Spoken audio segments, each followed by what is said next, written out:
fin es recoger el testimonio legado histórico de la hispanidad como valor antropológico, cultural, histórico, filosófico y como núcleo esencial de lo que somos. Sin la hispanidad no tendríamos la historia que tenemos, que es magnífica y que tratan de quitarnos para que no la conozcamos. El 1 de febrero de este año, en el diario de Noticias de Álava, salió una noticia diciendo que había un presupuesto de 160.000 euros para restaurar 5 estatuas de Vitoria. Una de ellas esta. Vemos que no han hecho nada. O una de dos, o se han fundido ese dinero en otras cosas, o las han destinado al resto de las estatuas y esta la han olvidado, o simplemente no han ejecutado esa partida presupuestaria. Pero es evidente que el monumento está hecho un desastre y da pena. ¿Y por qué nos empeñamos tanto en restaurar esta estatua? Dirán ustedes, bueno, esto es perteneciente a hace 500 años que pinta esto aquí. Por muchas razones. Lean la lápida que viene detrás de la estatua y se enterarán del por qué. Dice esa lápida, atrás de la estatua, que dice que James Brown Scott, el presidente del Instituto Internacional del Derecho Internacional Público, lo del público lo digo yo ahí, lo del público no lo pone, reconoce Francisco de Vitoria el generador del derecho internacional. Es decir, la máxima representación hoy conocida del derecho internacional en su génesis. Es lo mismo que decir los derechos humanos. Sin Francisco de Vitoria no habría hoy derechos humanos, por mucho que viniera la Revolución Francesa o quien viniera. ¿Por qué? Porque él fundó los principios y bases esenciales de lo que luego serían reconocidos como derechos humanos, que nacen del derecho de las personas a ser personas y no súbditos. Y Francisco de Vitoria hablaba de la dignidad esencial del ser humano como principio esencial de la convivencia, de la civilización. Y eso fue, ni más ni menos, la civilización hispanista, la hispanidad. La hispanidad fue respeto al otro. Por eso surgió el mestizaje. Teníamos en España, allí, universidades 33, cuando la primera en Harvard fue 83 años antes después de la primera constituida en América, que fue en Santo Domingo, la isla de la Española, hoy República Dominicana. Esa universidad fue la primera de América con diferencia. Hubo 33 universidades. En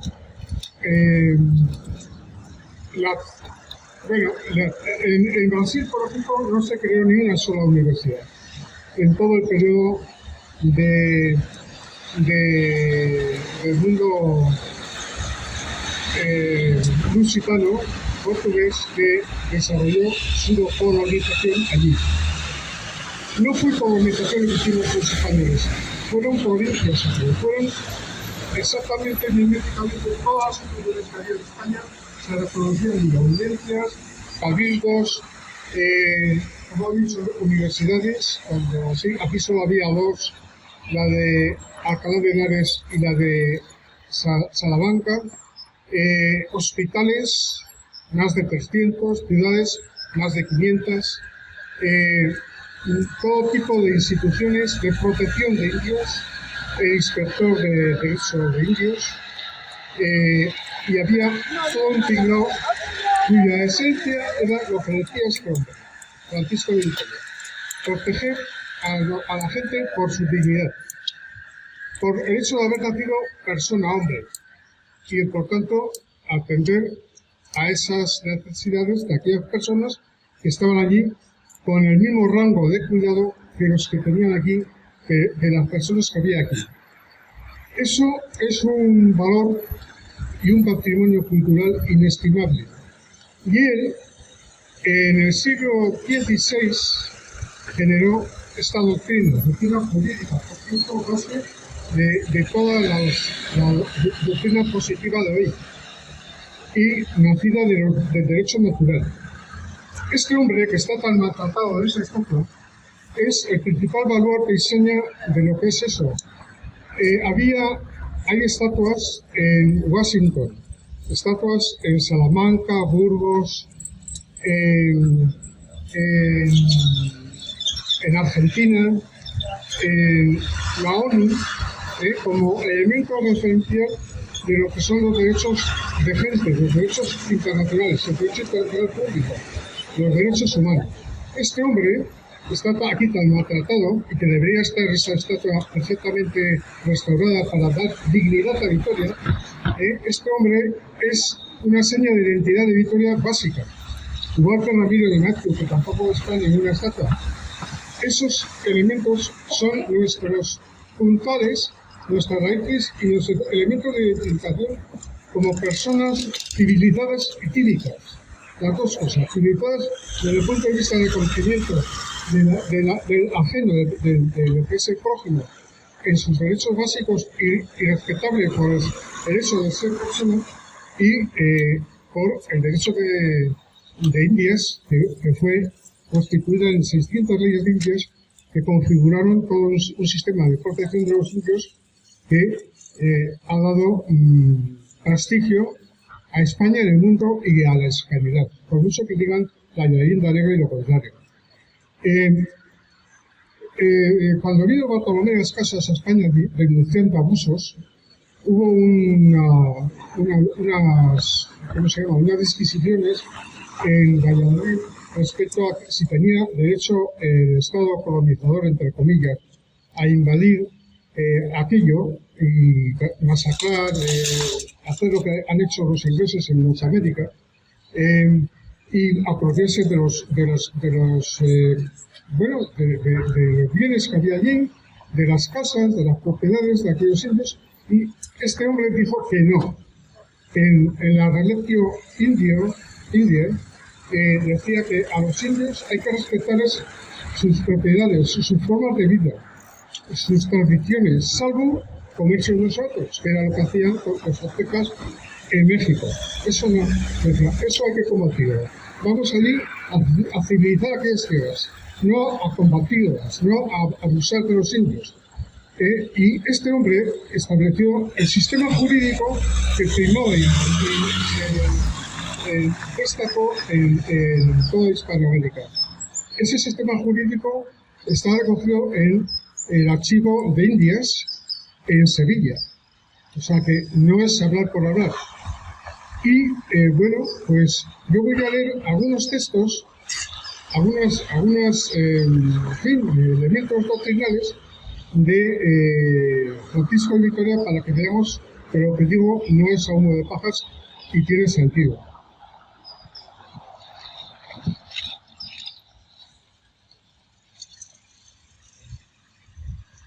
Vamos a ver. Dice: el emperador y los reyes no son dueños de los pueblos que dominan con dominio de propiedad, sino solo con dominio y jurisdicción, y por consiguiente no pueden enajenar pueblos y haciendas a su arbitrio.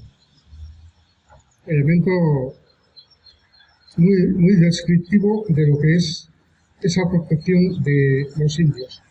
El hombre tiene derecho a la ciudadanía y al domicilio en una ciudad por haber nacido o tomado consorte allí, o por otras razones o costumbres acordadas o consentidas, y para ello este derecho de ciudadanía. Nadie puede impedírselo, con tal de que no solo goce de los privilegios, sino que también soporte las cargas que sean comunes a los otros ciudadanos.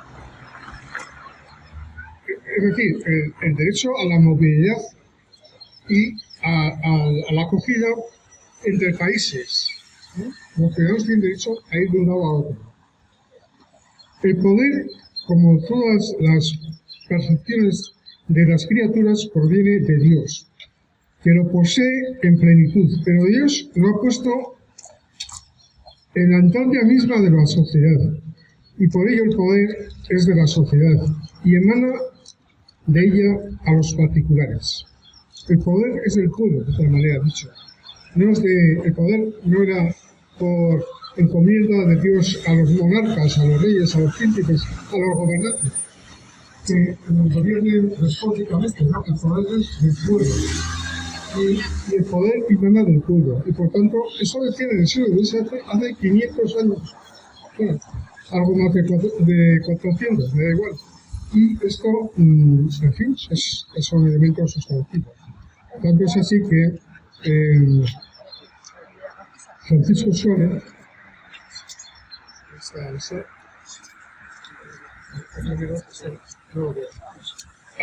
tanto es así que Francisco Suárez decía que cuando se suponía una tiranía, el pueblo tiene derecho a sublevarse contra la tiranía, a la resistencia contra el tirano, porque el poder es del pueblo.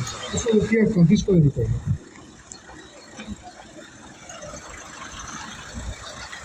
Todo el poder del pueblo, todo el poder de la ley viene de la República, que es libre dentro del principio. Y el poder de la ley es el mismo que el de la República. Es decir, viene dimanante de la República, del pueblo.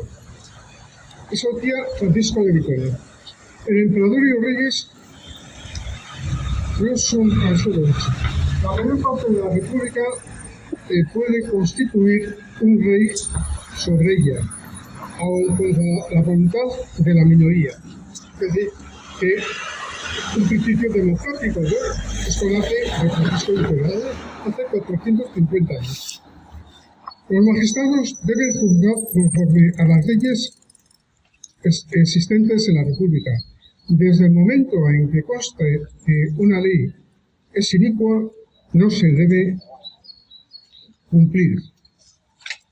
La naturaleza ha dotado al hombre de la razón y de la virtud para su defensa y perfeccionamiento, frente a los medios puramente corporales con que dotó a los otros vivientes. El hombre fue creado en libertad. Por derecho natural todos los hombres son libres. La libertad es más útil que cualquier otro bien privado. La consistencia, la tolerancia, la convivencia y el diálogo son derechos humanos, con sus correlatos deberes, que deben de manifestarse principalmente en el orden del pensamiento y de la religión.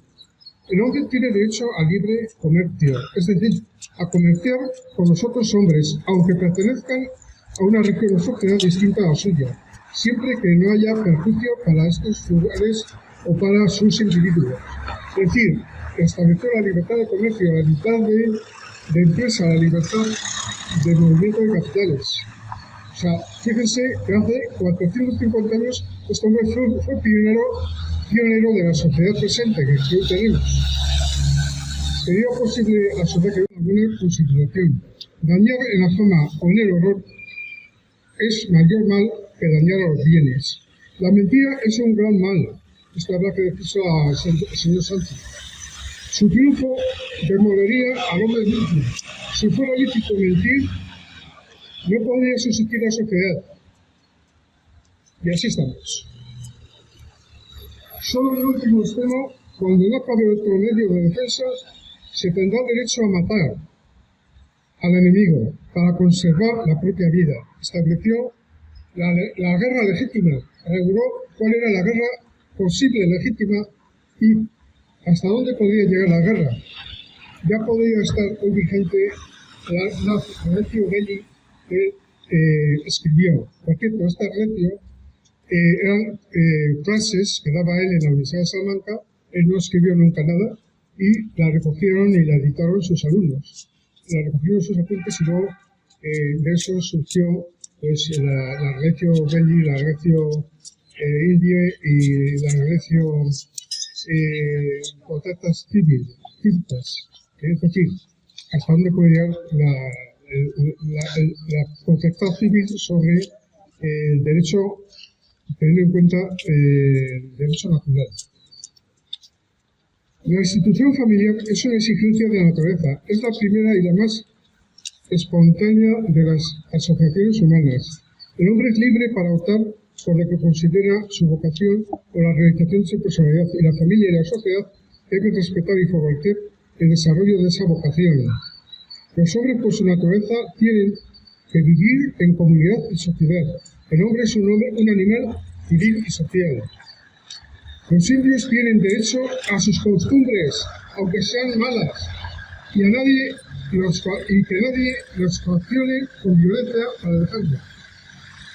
Se efectúan solamente las leyes inhumanas que perjudican a los inocentes, como el sacrificio de hombres sin delito o a matar a hombres inculpables para comer sus carnes. Evidentemente eso no podría aceptarse como un natural. Aunque los indios se ofrezcan libremente a la muerte, es necesario ayudarlos, pues no son en estos derechos al hacerlo por sí mismos, ni alcanzan sus derechos a entregar los suyos a la muerte, ni entregar a esta sus hijos. Aquellos derechos de gentes que proceden solo de determinados elementos positivos pueden ser abolidos y cambiados por común acuerdo entre los pueblos. El derecho de propiedad no es natural, sino positivo, teniendo por origen el consentimiento de los hombres. Dios hizo todas las cosas para todos los hombres. La diversidad de religión no es causa justa de guerra. Es decir, la guerra nunca se podría justificar por la religión. No es causa justa de guerra el deseo de ensanchar los propios dominios. La única causa justa de guerra es la injuria grave. Estos son solamente unas cuantas frases extraídas de sus releccios, y este hombre hoy está olvidado, abandonado. Lo tenemos ahí en estatua como ejemplo de su abandono. Es lamentable, es indigno y nos atenta a nuestra propia dignidad como ciudadanos de una ciudad que siempre ha dicho que respetaba los derechos humanos, pero estos hay que hacerlo también no solamente por obras, sino también recogiendo el testimonio y el legado histórico. Sin hacerlo, no damos ejemplo de considerar que nuestros derechos y libertades nacen no de ayer, ni de antes de ayer, ni del siglo XVIII, nacen anteriormente, del siglo XVI.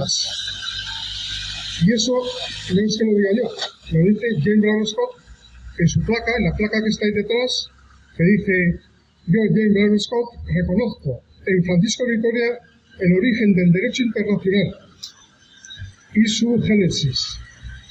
Entonces, el Ayuntamiento debería tener un poco en consideración estos valores para restaurar esa estatua y darle la dignidad que merece. Porque con esta estatua, nosotros como vitorianos nos vemos machacados en nuestra dignidad, al no reconocer esos principios y esos derechos en la imagen de este señor que está ahí, que era un dominico español que puso el vértice de lo que debía ser la conquista, cambiando el modelo de conquista romana, el derecho a la conquista que decían los romanos, invadiendo el territorio, esclavizando a los allí vivientes y sus propiedades, a otro modelo de respeto a la dignidad de las personas, respeto a los indios, cuidado de aquellos, desarrollando la civilización en América y dándoles protección, como está demostrado simplemente viajando por Sudamérica y comparándolo con nuestra Norteamérica, donde no hay ni un solo mestizo, salvo de los griegos que eran esclavos, que hay mestizaje después, hasta mediados del siglo XX no hubo ninguna mezcla entre blancos y negros, y sin embargo en Sudamérica todo es diversidad de razas, de colores de piel y de unidad en lo esencial, que es la antropología. Allí desplazamos aquellas creencias y su desarrollo. Muchas gracias.